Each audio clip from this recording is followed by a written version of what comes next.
All bolts and mounting hardware on the brakes are black. Why is there a silver bleed lock screw? The reason is simple. We wanted to differentiate it because all other bolts have a different function, and this one is only used to open it like one turn when you're bleeding the brake. So we wanted it to stick out and make it easier to spot and be different. So we could have made it black, but it's silver. To bleed our brakes, we use standard syringes in 20 milliliter size. We sometimes get the question, why don't we have any threaded inserts or tubes? And in our opinion, it's better if you don't have any dangling tubes from the brake caliper. And this system is super easy to use and install. You simply put in the syringe and you have a tight connection. Plus, if you're anywhere in the world and you forgot your bleed kit, you can get these in any pharmacy. So they are easy to obtain, super easy to use. That's why we don't use any threaded parts. When you buy a brake, you get two different brake pads. We have White Magic and Black Magic. They are similar in terms of braking power.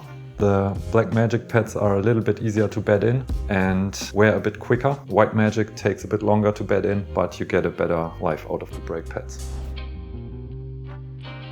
Basically, you can use any brake pad that is shaped like a SRAM coat brake pad, such as our Black or White Magic. The only exception is if you have a Trinity trail brake, you have to pay attention how this upper part of the brake pad is shaped. On our brake pads, it's shaped like a tree, and that works perfectly fine and fits into the caliper. You can run into problems if the upper part is shaped like a sun, as on these brake pads, then you cannot insert them on these brakes. On the other calipers, it's no problem, they fit. Do I have to use a new insert whenever I shorten my brake hose? Our fittings are reusable, so if you ever have to shorten your brake hose, you can cut this one free from the hose and reuse it. Easiest if you clamp it into a vise, and then using a sharp knife you can carefully cut it from the hose.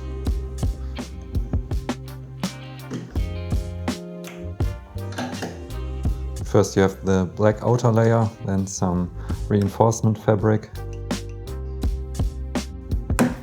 and then the hose comes right out. And there you have a new fitting that can be used again. Now that you have freed the fitting from the hose, you can simply reuse it. Our brake system doesn't use any olives or something else that gets pressed onto the hose, it's just this insert. So if you ever have to shorten your hose, you can simply cut it out of the hose and reuse this little piece. To reinstall the fitting, you first push it into the hose as far as you can go, and then you can give it a few gentle taps with the rubber mallet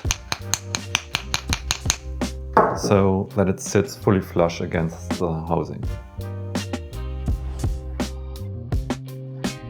What is the difference between our different Trinity models? First of all, they all have the same brake lever, but the difference lies in the brake caliper. First off, we have the DH version, which comes with these refrigerators to cool down the whole brake system. The same caliper can also be equipped with these rings, and then it's called Trinity EN.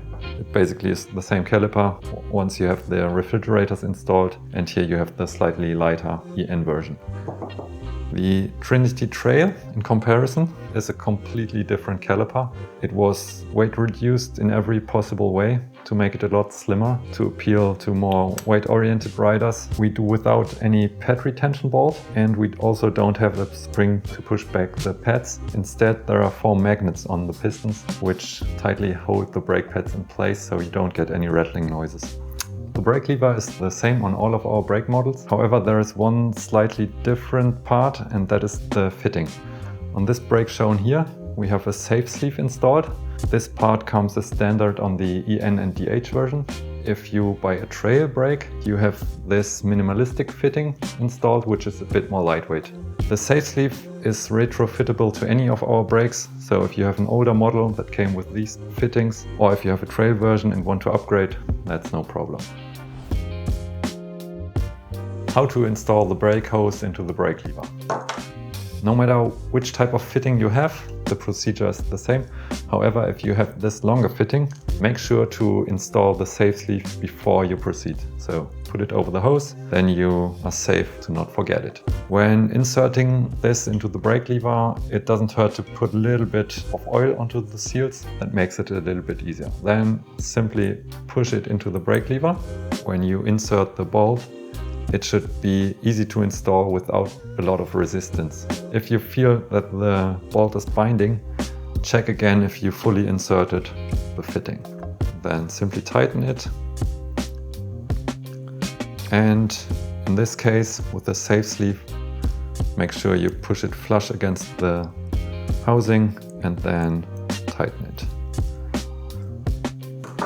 When it's assembled, it should be partly clamped onto the fitting and partly onto the housing.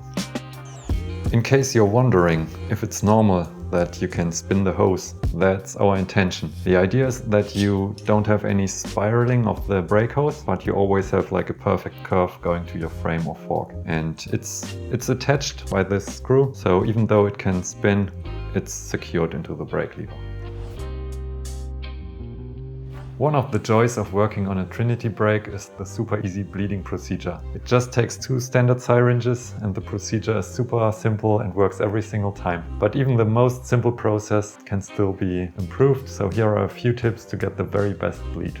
After you have filled the syringe with oil, there's always some little bubbles of air trapped inside. So close off the syringe with your finger and start pulling a vacuum, and you will notice the bubbles will expand and eventually go away.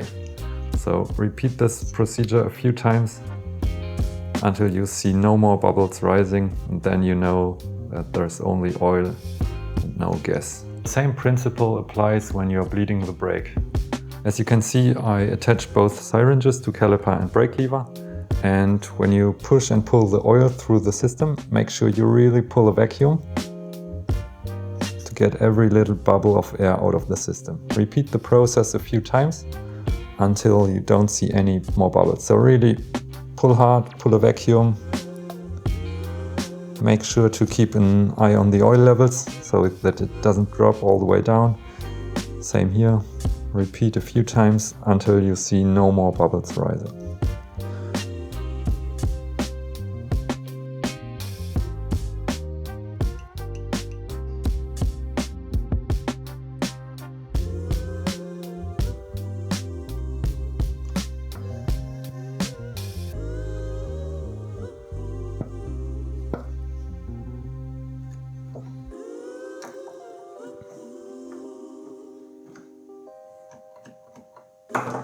Perfect.